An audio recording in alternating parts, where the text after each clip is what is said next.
Hey, good morning. Believe it or not, I went for a run this morning in this cold, wet rain, and it got me thinking about saturation. As I was running through the regular loop that I run on a pretty regular basis, there were puddles where there usually aren't, and I had to keep picking my feet up in order to run through the puddles. The farther I ran, the more soaked my clothes got, and as I got to the second half of my run, I found that I was more tired than usual simply because of picking my feet up and that I weighed more because my clothes weighed so much more as I was running.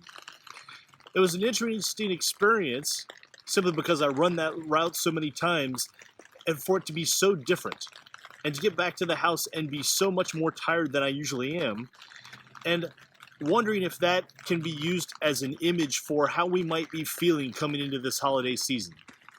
This year has been completely different. We're experiencing things that we've never experienced before, and we have come to a kind of a saturation point where we're completely filled up, where there are emotional puddles in our lives, and we're weighed down by all of the things that we worry about, that we're angry about, that we struggle with in terms of being sad of what we've lost throughout this whole year. I'm wondering if you're experiencing some form of this emotional saturation, where there are puddles and pooled things in your life that haven't been able to flow through. I've talked about that before. It's an interesting thing in that our emotions are supposed to flow through our bodies. We're not supposed to hold on to them. And when we do, they puddle up.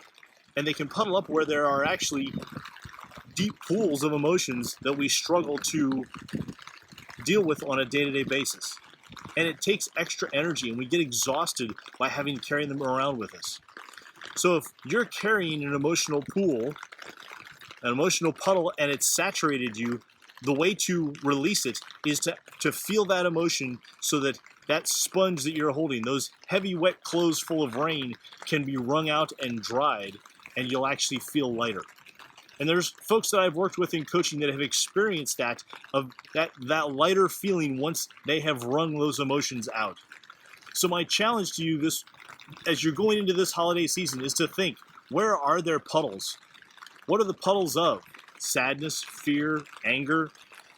What are they? Are you able to identify them? And how are you going to wring them out? The puddle at the end of my driveway needs to have the drain cleaned in order to be able to flow down the street better. Where is it that you're blocked? Where is it that your emotional puddles, your emotional saturation can be released and replaced with something else? That's a really complicated thing. Most of us don't have a lot of experience in dealing with it, but it's interesting to think of it in terms of the rain, in terms of the heavy clothes, the puddles. Where do you have that in your life? And where do you need help in terms of releasing that? I'd be happy to continue that conversation. I'd be happy to answer any questions you have. Please feel free to comment below. I'm John Rhoads. This is Rhoads Life Coaching. I hope you're able to find purpose and meaning in daily life.